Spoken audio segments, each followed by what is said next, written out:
2021 жылдын 16-июнь күнү Чолпон Ата шаарынын эски аэропортунун аймагында Ысык Көл облусунун ички иштер органдарынын өздүк курамынын катышуусунда гарнизондук саптык кароо өттү.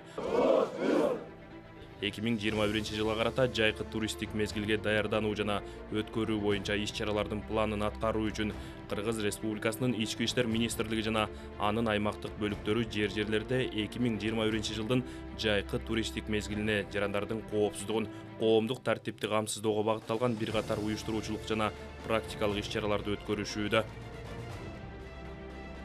Бөлүм түстүр. Аксу райондук ички иштер бөлүмүнүн начальник милициянын полковниги Мамбетказиев. Гарнизондук саптык кароонун жүрүшүндө Кыргыз Республикасынын Ички иштер министри, милициянын генерал-майору Улан Ниязбеков төмөндөгүлөргө токтолду. Бүгүн мына Ысык Көл областына келип туристтик сезонду ачып, бул жерден дагы өзүңүздөр уктуңуздар, багыттаманы бердик. Ар бир милиция кызматкери туристтик сезон бүткүчөктү ушул Ысык Көл районунда эмес, Ысык Көл областында аймагында коопсуздукту сактоо боюнча иш жүргүзүшөт. Андан тышкары кече Нарын областында, Баткен областында, Талас областында, 3 областта дагы ушундай масштабтуу гарнизонный разводдор болду. Эртеңки күнү дагы Ош областы менен Жалал Абад областына график менен кетип атат. Жайкы туристтик мезгилде курорттук ден соолукту чыңдоо мекемелери жана элдер көп эс алуучу жайлардын аймагында коомдук тартипти ички иштер органдарынын кызматкерлери жана элдик кошуундун мүчөлөрү камсыздашат. Ысык Көл райондук ички иштер бөлүмүнүн Бостер айылдык милиция бөлүмчөсүнүн базасында убактылуу ыкчам штаб түзүлүп, иш-чараларды жүргүзүүдө. Милициянын кызматкерлери жарандардын арыз дооматтары боюнча ыкчам чара көрүү жана аларга керек учурда жардам берүү үчүн күнү-түнү кызмат өтөшөт. Жайкы туристтик мезгил убагында көл жээгинде Ысык Көл облусунун курорттук ден соолукту чыңдоо мекемелеринин жетекчилеринин сунуштарын эске алуу менен милициянын кызматкерлери уюштурулат. Туристтердин коопсуздугу үчүн республиканын унаа жолдорунда, көчөлөрдө, эл көп чогулган жерлерде, андан сырткары эс алуу жайларында Кыргыз Республикасынын Ички иштер министрлигинин жол кыймылынын коопсуздугун камсыздоо кызматынын кызматкерлеринин бирдиктүү постторунун дислокациясы жана кайгылдоо кызматтары иштелип чыкты. Өзгөчө Кырдаалдар министрлиги менен биргеликте нөөмөт уюштурулуп, укук бузуулар болгон жерлерге ыкчам барып, жабырлануучуларга медициналык жардам көрсөтүлөт. Мыйзамдуулукту жана кызматтык тартипти сактоо, өздүк курам арасында укукка каршы аракеттерге өз убагында бөгөт коюу максатында жайкы туристтик мезгилде Ысык Көл облустук ички иштер башкармалыгынын кызмат жетекчилеринен жана ага офицердик курамынан офицердик патруль уюштурулат. Ички иштер органдарынын өздүк курамына күн сайын мыйзамдуулукту жана кызматтык тартипти сактоо, жарандар, анын ичинде чет өлкөлүктөр менен маданияттуу, сылык мамиле жасоо жөнүндө нускамалар өтүүдө.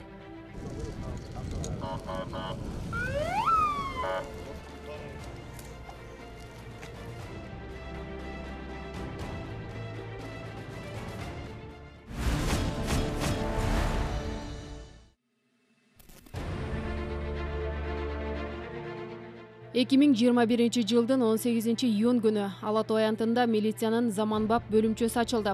Жогорудагы милициянын бөлүмчөсү милиция кызматынын заманбап талаптарына ылайык жасалып, жаңы имаратка алмаштырылды. Анда шаардын жашоочулары менен конокторун кабыл алуу, коомдук коопсуздукту камсыздоо, Кыргызстандын жарандарына өз убагында жардам көрсөтүү үчүн бардык шарттар түзүлгөн. Ички иштер министринин башчысы Улан Ниязбеков жогорудагы милициянын бөлүмчөсү бардык капиталдык ремонттон өткөрүлгөнүн, милиционерлердин иштөөсү жана жарандарды кабыл алуулары үчүн бардык шарттар түзүлгөндүгүн белгиледи. Бул кабылдама элге сервистик тирелөө өткөрүш керек, жүргүзүш керек. Ушул жерге келип жаткан жарандар арыз муң болсо, ошол арыз муңдун баарын кабыл алып, башка райондук ички иштер бөлүмүнө жеткирип, ошол жерден арызын карай тургандай болот. Бул кызматкерлер милиция пунктунда күнү-түнү 3 сменде иштейт. Бир четтен кайгылуу кызматтын ролун аткарат. Туристтик милициянын дагы кызматкерлери болот. Ушул жерде жарандар, кайрылып калган жарандарды тейлөө максатында ачып жатабыз. Туристтик милициянын ишмердүүлүгүнүн натыйжалуулугун жогорулатуу үчүн демөөрчүлөрдүн эсебинен алынган 10 электробайк тапшырылды. Ал транспорттук каражаттар коомдук тартипти сактоо жана жарандардын коопсуздугун камсыздоодо милиция кызматкерлеринин ыкчам иштөөсүнө жардам берет. Кызматкерлер жаңы эко байктар берилип атат. Бул шаарыбыздын экологиясына дагы таасири бар болот. Күйүүчү май сатып бул электрический электр тогу менен иштейт. Ошол токторду өзүңүздөр көргөндөй бул пунктта зарядка алып турат. Анан ушу шаардын борборунда жол тыгындарын, андан башка дагы кайгылуу кызматтын ролун аткарат.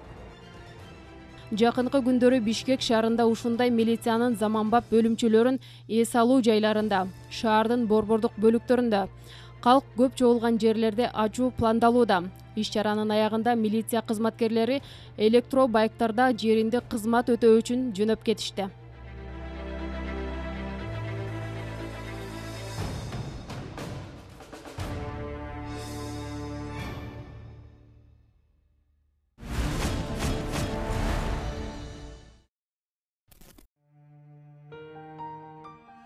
Бул сүрөттөгү бөбөк биздин редакцияга жардам сурап кайрылган 4 баланын жалгыз бой энеси Дөөткулова Айнуранын эң кенже баласы.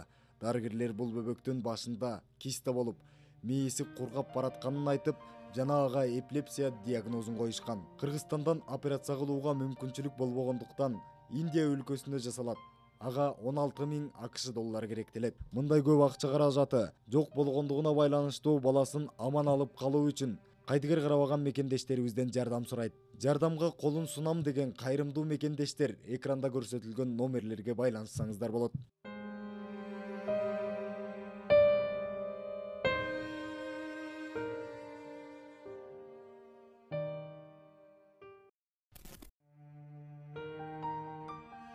Бул сүрөттөгү айым 15 жаштагы улан кызы Ширин 2020 жылдын март айынан бери аккан оорусу менен алып урушуп келет.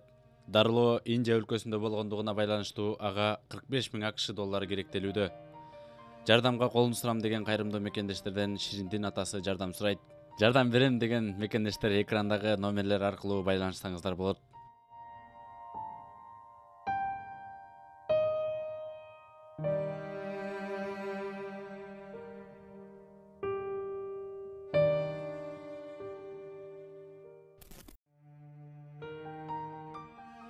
Сүрөттөгү жаран биздин редакцияга жардам сурап кайрылган Кочкорова Майхүгүлдүн жолдошу Момун уулу Мунарбек. Ал 2013 жылдан бери каракуш мээсинин онкологиялык илдет менен алышып келет.